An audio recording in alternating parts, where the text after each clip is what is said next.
Alright, just waiting for both players to say that they're ready. There it is. Off we go into game number 3. I crashed during game number 2. It appears that BuildingS won. That was a Protoss vs Zerg. This is his third Protoss vs Zerg in a row. I'm not sure what strategy he used. He did go for early gas, which isn't really horribly uncommon on Belshir because you expect them to cannon rush you. So, you know, it's not the worst idea on Belshir. Defensively, it's pretty good.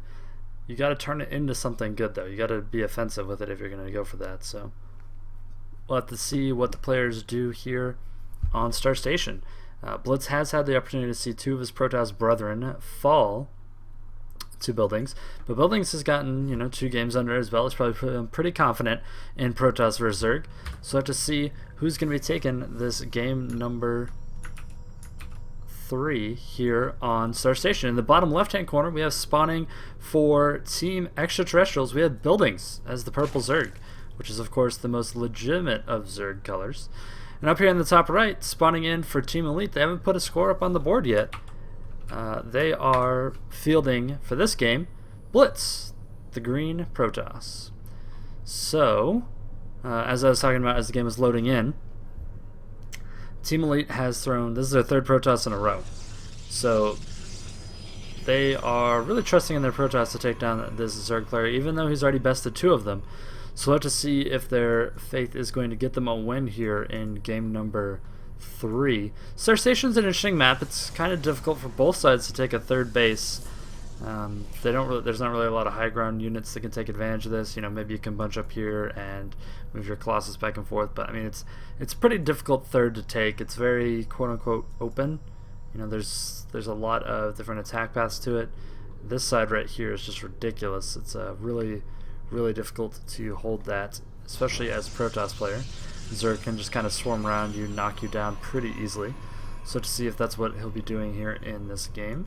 So far we've seen pretty aggressive builds out of BuildingS. He really likes Lings. He likes to get control out on that map. Scouting over here with this drone, he sees nothing crazy. He sees it's probably it was looking a little bit like a gateway expand, and it's a good map for that because the choke is relatively small. It's not Neoplanet S or anything, but I mean it's still pretty good for quick expands. But he did pick up the gas, and all this is getting scouted here by BuildingS, so he's going to expand behind this safely. Then he's probably going to pick up his own gas. We'll have to see. There hasn't really been too much being built thus far. Okay, he's dropping his spawning pool before gas. So now I don't know if he's going to go for a third or he's going to start gas. We haven't seen... Okay, there it is. Gas going down. Oh no, that's in his opponent's base. I was going to say, it's not in his main. I didn't see him sneak something down to the expansion. So this is just a gas steal. It's going to prevent some of the builds that can really deal a lot of damage in this situation. Mostly like Blink Stalker all-ins. It slows that down quite a bit. The other one base play that it slows down pretty heavily is something like Oracles. Void Ray play, but I don't think he'll be doing that. What it does do is it kind of forces you to build a Zealot to move over here and kill it, or wait for the Mothership Core to pop out. And it looks like he is going to use the Mothership Core to kill it. It's starting up. The Nexus is dropped down here at the expansion. I'm a little bit laggy. I'm not sure why. That's kind of weird as well. The expansion did finish down here for BuildingS. He's starting out both his queens at his bases. He's scouting down. I'm not really sure what he's moving this overload over here for. I'm not sure if he's just worried about some type of hidden tech or what. He's also positioning an overlord here at the natural. He's going to see that that's going on. Did he actually see the Nexus? Yeah, he saw the Nexus. He saw everything going on right now. It's a very good idea. Cancel and rebuild on this extractor. So it's actually going to be 75 minerals worth of cancel and rebuild. Or no, wait. 23 and cancel. Yeah, no, it's not actually that bad. It's only like 20 minerals. So sorry, I was thinking if you're a Protoss or Terran. But that extractor does finally decide to finish, not going to cancel and remake. Meantime, Lings are making their way across the field. There's actually no defense up. The Forge is just now building.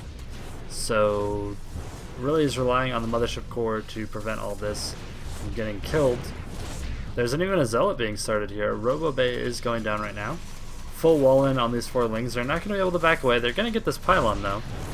And it looks like another pylon's going to start be dropped down here. And the Lings are going to get picked off, it looks like. How much scouting information are they going to get up here in the main though? They're cruising on in. And they're going to see, okay, gas, nothing crazy there.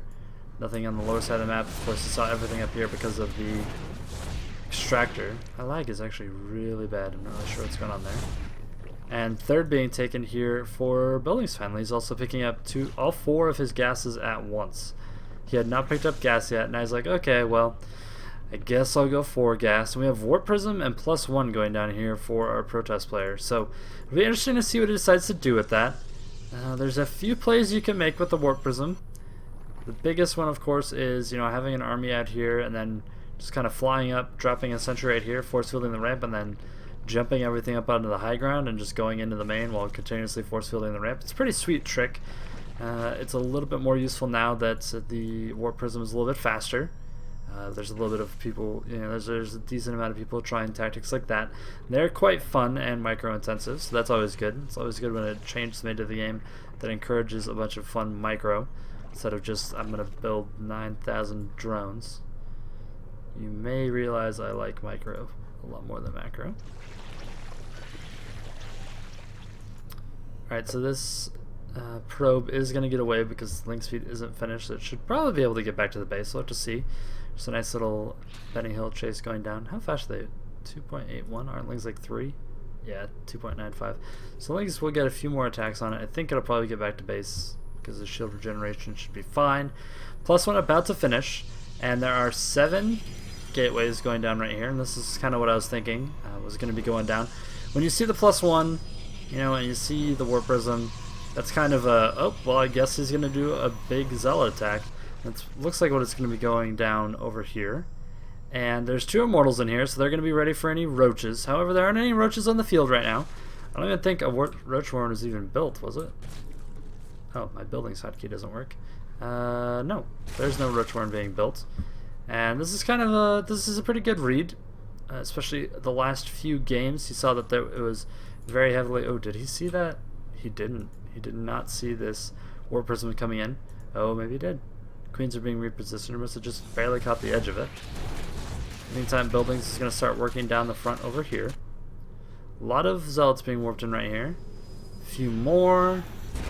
Nothing's really being warped in back at home now, and this forge is probably going to fall, actually. There's no sentry back home to defend this. Now it's a big Zealot run-in with the 2 Immortals. Warp Prism speeding in here. The front did fall. There's only a few lings over here, but it does open up the potential for any type of counterattack he wants to do. Meantime, Queen falling at the natural. This +1/+1 looks like it's probably going to finish. I'm really surprised he's not focusing that. Oh, that's so close. It does go down. That was the armor, which is really important, actually. The armor is the one that he actually wanted to take out. Because he has +1 on his Zealots, these lings are still going to get 2-shot by this build. If that armor had finished, then the lings are going to... Ooh, that's a lot of banelings. Can they get good connections, though? Pretty decent connections. In the meantime, though, there was a warp in up here, and the probes are being evacuated out of all the mineral lines. More legs being produced. Lots of action going down, actually all over the place. But I do think BuildingS is going to be forced to tap out here. The +1 on the Zealots and the clutch knocking down of the +1 armor, I think pretty much sealed the game. But we'll have to see. There isn't any type of counterattack going on right now. The worker count is in BuildingS' favor, but yeah, he just doesn't have enough units to stop it. GG. Blitz stops the spree here, and it's going to be going into game number 4. And now the score is 2-1. XT is still leading, but TE just brought it back a little bit. Game number 4, can they tie it up? Let's see.